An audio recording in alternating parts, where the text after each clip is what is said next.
Kidnappers, Boko Haram and Vladimir Putin are the words you get when you Google this region, a place that seems to stand apart from the rest of Nigeria, not just in culture, but in perception. The people here belong to the Hausa tribe. They're led by a traditional emir and they follow the Islamic faith. Bismillahirrahmanirrahim, in the name of Allah, the most gracious and the most merciful. At the center of all of it, it's Kano, the largest city in the north, rich in history, trade and tradition, and that's where we're heading today. This is the local hospital. Like chicken test. Assalamu alaikum wa rahmatullahi wa barakatuh. Today we're here in northern Nigeria, in Kano, not far away from the border of Niger. We are going to attend something that you can find every day, every evening in this particular place. A traditional art of martial art. It's called Dambe. After negotiating for about 1 hour for us to be able to enter, because they requested a huge amount of entry for me in the beginning. But now, alhamdulillah, we sorted it out and we're about to check out a northern Nigerian traditional fight. Ali, what is this what they cook here? Huh? What is it what they cook here? It's meat. It's meat? It's a meat. Oh, okay. Meat with bread? It's gas meat.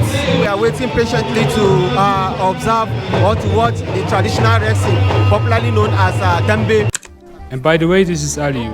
He'll be showing us the city of Kano in the next 2 videos. It is actually crazy. After all the back and forth and our effort to assess this place, and the charges was actually so harsh, so high, but in the end we were able to negotiate quite a reasonable amount, and we're actually asked to have access to the place, and I'm here with my brother waiting patiently to watch the traditional boxers, which as you can see them one after the other walking straight to the boxing arena. We also have quite a number of different groupings in this type of traditional boxing, just like a Premier League that you have Manchester United, you have Liverpool, you have Arsenal. Here what we usually have is we have Kudu, we have Arewa, we have Gurumada. Kudu, Arewa, Gurumada is a different categories of boxers that we are actually waiting here patiently at Sani Abacha Stadium to watch the boxing as it unfolds. So keep it locked and keep following us and see how it will unfold. Thank you.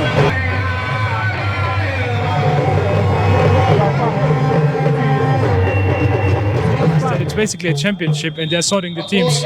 So each fighter is going to have like a team and they're going to collect points whenever they lose or win.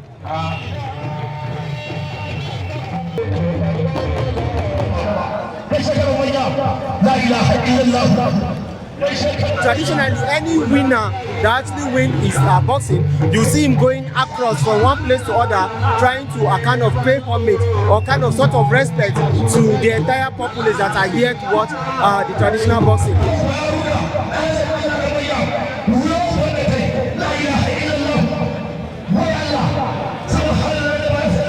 Is actually a boxing that is going on between one of the group that I told you, which is the Arewa and the group, and they are going actually into the second round. As you can see, the first round unfold and there was not a winner, and they are going for the second round. Subsequently, after the third round, if there is no winner, there will just be a consensus.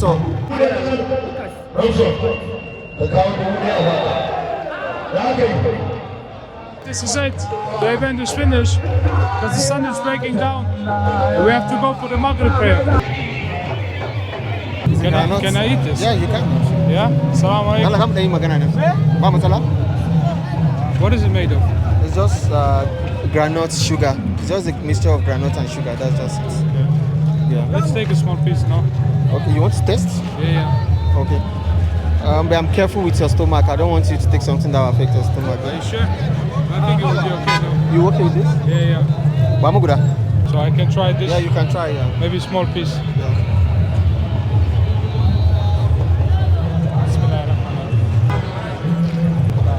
It's nice. It's like a peanut bar. It's like a peanut bar. Yeah, sure.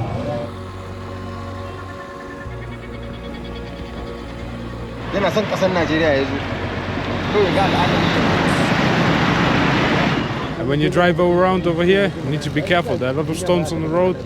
and you happen to have a flat tire sometimes.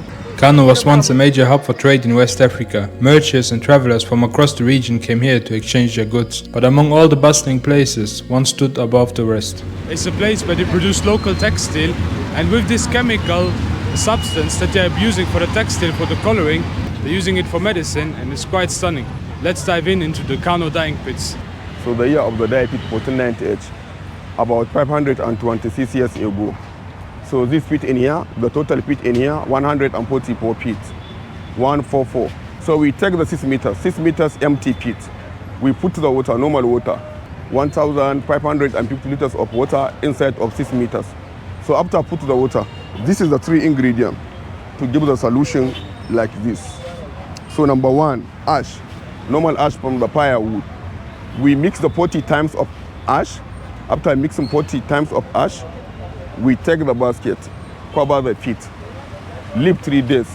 So after 3 days, we remove the basket, another put the ingredient indigo plant. After mixing 200 kg of indigo plant, another take the basket, cover the pit, leave 3 days again.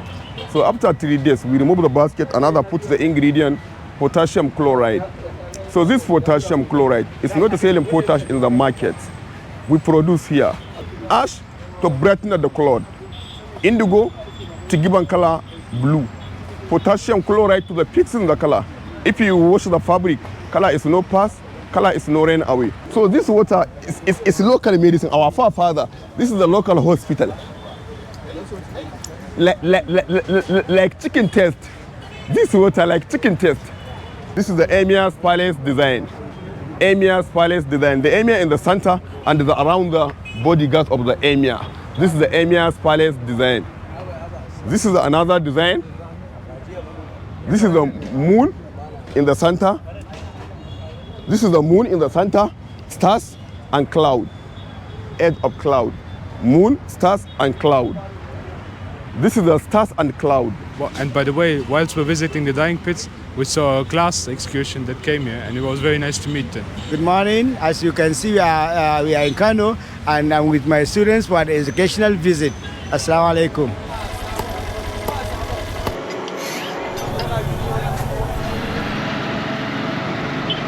So some of the things of the cost of life is cheaper here in Kano.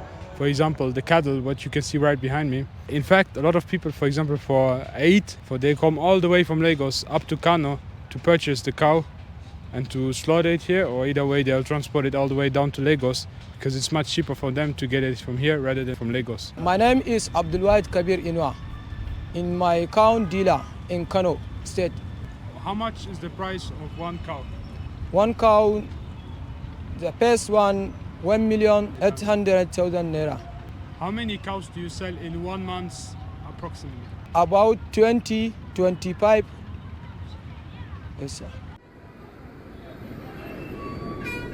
More than 70% of Kano's people are Hausa, Africa's most widespread Muslim majority ethnic group, whose roots stretch across the Sahel, from Ghana all the way to Chad. Their identity lives in their grand mud brick homes, their flowing robes, the rhythm of the language, and the way a turban is tied. Not just a fashion, but as a story.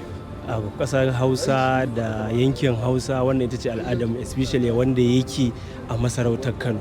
Wannan shine dressing dinmu wanda yake nuna maka wannan shine yaron sarki da yake mu'amala da shi. Akwai akwai rawani na hakimai, akwai wanda yake na dagaci, akwai wanda yake na masarta, wanda ake faɗa masu entertainment a masarauta, kuma wanda yake sha'awa daga ciki idan ya zo yakan iya ɗaukan wata al'ada daga ciki yakan iya ɗorawa yayi amfani da shi.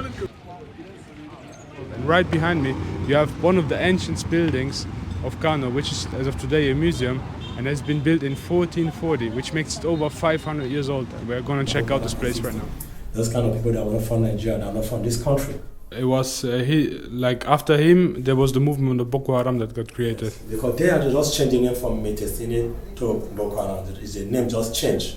Okay, so he got arrested, and after that, Boko Haram, the movement got created. Yeah, because the same thing the Boko Haram do, that the same thing the Metesine do. There's not any different thing like this.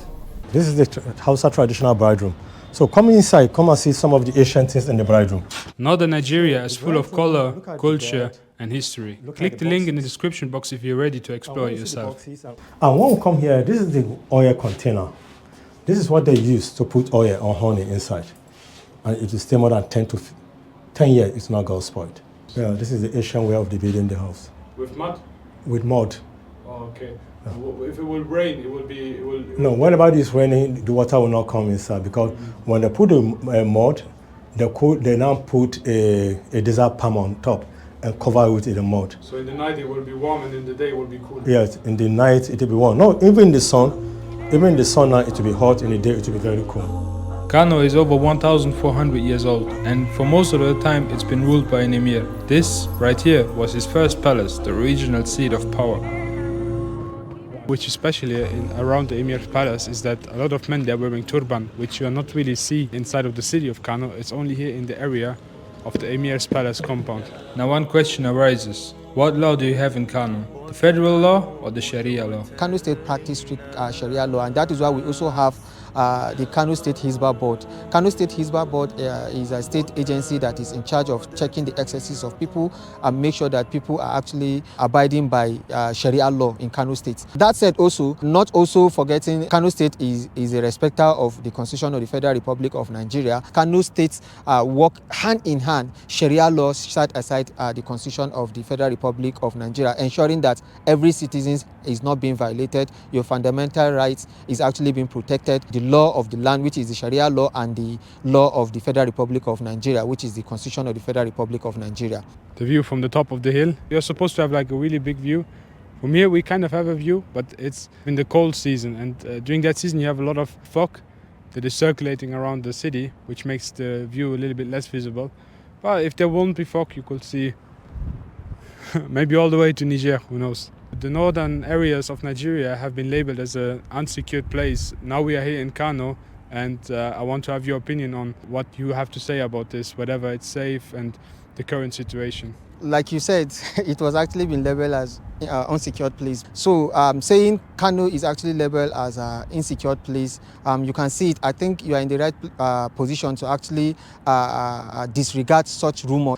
We believe there is one or two issues some 10-15 years ago. So I want to assure you that people who don't actually visit Nigeria should be rest assured that they are actually secure, they are actually safe to visit Nigeria. Nigeria is actually a beautiful place for them to want to explore, for them want to explore the beauty, the attraction, the culture that is diverse here in Nigeria. Now the question also relies on how are we going to get down. It was actually a challenging way to come up in the first place. There's no friction. So better do you remove the shoes? Okay, we're getting down there. This region of Nigeria reveals a side of the country rarely seen.